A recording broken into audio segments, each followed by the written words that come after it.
A few salient points about allowable thought cages based on the book Unlocking the Allowable Thought Cage, Imprisoning Our Imaginations, written by Michael A. Green, published in 2016. You can check it out at theallowablethoughtcage.com. How we live in our own reality. This presentation, and the book it is based on, is about becoming more aware of how we represent reality to ourselves, how this is natural, healthy, and necessary, how these representations we use to navigate in the world are not reality itself, and how overlooking this distinction between representation and reality often leads to unresolvable confusions. It's also about how we can train ourselves to become aware of, avoid, and correct these confusions.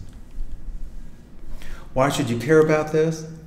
Because once you're aware of how you represent reality to yourself, and how these representations you use to navigate through your life are not reality itself, you will naturally, organically begin seeing more clearly how the representations of reality you receive from school, religion, work, experts, science, media, and other sources are also not reality itself. This process will strengthen your ability to think for yourself and to become increasingly immune to propaganda and other forms of thought control, as well as other forms of deception, conditioning, and manipulation. With practice, you will be able to see your own worldview and your own biases. Some of these biases you will want to keep, and others you may want to jettison. You will also see the worldviews of others more clearly, and their biases, and so not confuse their biases with reality, nor confuse their biases with your biases, some of which may embody some important hard-won lessons. Then you may begin to use your own worldview as an asset, a map to help you navigate in your life, rather than a fixed invisible cage you keep bumping into and bouncing off of without clearly understanding what's going wrong, how to correct it, or even how to become aware of the ways you're limiting what you allow yourself to think, feel, experience, and imagine. The map is not the territory. Our lives are filled with maps. Some of them point to actual territory. Some of them point to nothing beyond themselves, being maps only, verbal fictions that exist only inside our skins.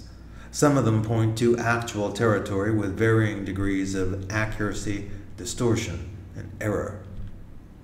We must learn which maps we have are valid and which are not. We live our lives in some actual territory, yet we navigate through our lives primarily using our maps, our personal representations of it. We need to improve the maps that are not helping us navigate our lives well, or replace them with better maps to guide our decisions and predict future consequences more accurately and reliably, if we want to live more intelligently, autonomously, and self-responsibly. Our maps are, at best, incomplete. They are simplifications that leave out many features of the mapped territory. They are not the territory itself, and they may contain errors. Only some maps have structural correspondences to actual territory. Attempts to accept the map as valid first, a common practice, and then try to make the structure of our life conform to it, are rooted in a fundamental confusion of map territory relations. The actual territory, typically the world outside our skins, comes first. Our representations of it, the maps of reality that exist inside our skins, come second. Fixed and finished maps age, while the territory, alive and dynamic, changes. Every political ideology is a map of some territory. Every religious orientation is a map of some territory. Every philosophical outlook is a map of some territory. Every scientific formulation is a map of some territory. Maps are incomplete, necessarily leave things out, represent only selected aspects of reality, tend to become less accurate over time, and are never the territory itself. We can't understand someone else until we understand their underlying assumptions. Each person has created or at least inherited and customized, their own map of reality based on their own unique and extensive set of many assumptions and beliefs. This is unavoidable. The basic assumptions underlying our use of language and our view of the world are exceedingly important because they significantly shape and determine what we experience and how we interpret our experiences. We abstract and amass abstractions. Abstracting is something you do. You abstract and you accumulate abstractions as you live. You notice some things, become aware of certain details, remember some things you observe. You notice some things specifically while not noticing others. This is just the way we are, the way the healthy human nervous system works. You store these abstractions as memories, fears, hopes, conclusions, opinions, values, decisions, and so on, and you use these abstractions to build your views or maps of various realities. We are full of our own abstractions. We each view the world through the prism of our own abstractions, filtering, minimizing, emphasizing, exaggerating, ignoring, pretending, hoping, fearing, making decisions, and reaching conclusions on the basis of our individual assumptions, beliefs, and preferences, or those that have been given to us or been foisted upon us by others, whether for benevolent or malevolent purposes. We do not experience reality directly. We experience it through the veil of our accumulated abstractions, our unique worldview, our very own allowable thought cage. This is why we have such difficulty reaching agreements with each other and seeing things eye to eye with so many other people. Multiple worldviews influence communications and relationships. We have more in common with some people than others, and thus are able to communicate more easily and reach common understandings with some people more easily than others, because of differences in our individual worldviews, differences in our allowable thought cages. What major influences have shaped your current perceptions of reality? Which sources of experience, information, and assertions do you use most often in forming and further developing your specific personal view of what is true and what is really happening in the world? Methods to check the territory. How can we tell what's real? How can we check our facts? How do we know what's true? How can we tell if we've been deceived? How can we become more well-informed? Who can we trust to give us accurate or at least honest information? We can learn about the basic scientific and technological possibilities and implications in lay terms. We can look out the window, any new perspective we can find. We can talk to friends, mentors, and knowledgeable people you respect and admire for their character rather than for their accomplishments. Establish a healthy distrust of experts and authorities. Consider your own direct personal experience and knowledge as fundamental. Research key issues, historical trends, and long-term statistical averages from multiple viewpoints.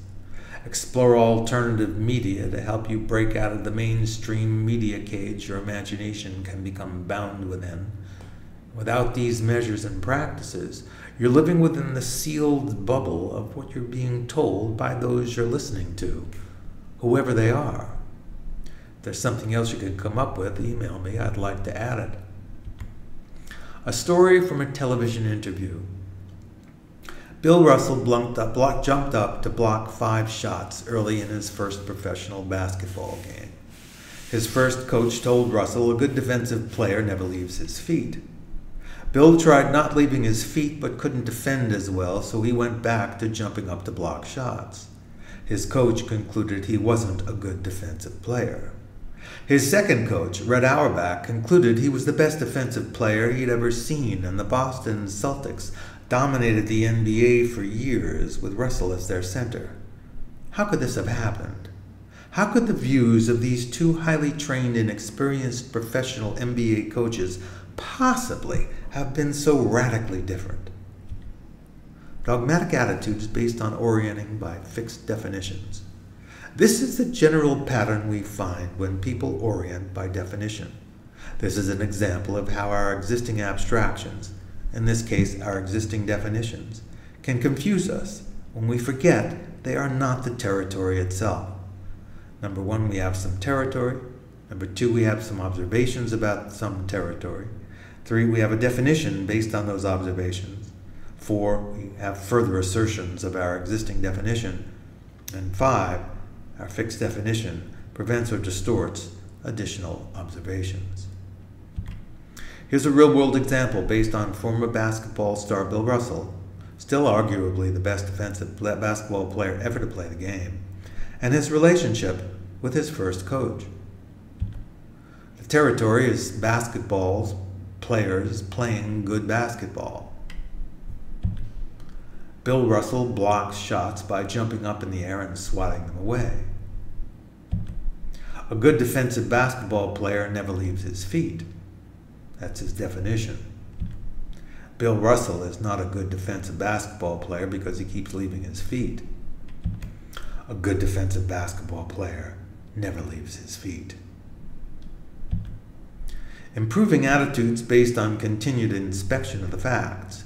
This is a general pattern we find when people orient by expecting the facts and continue to reevaluate them, when we remember the territory is more important than our current definitions of it.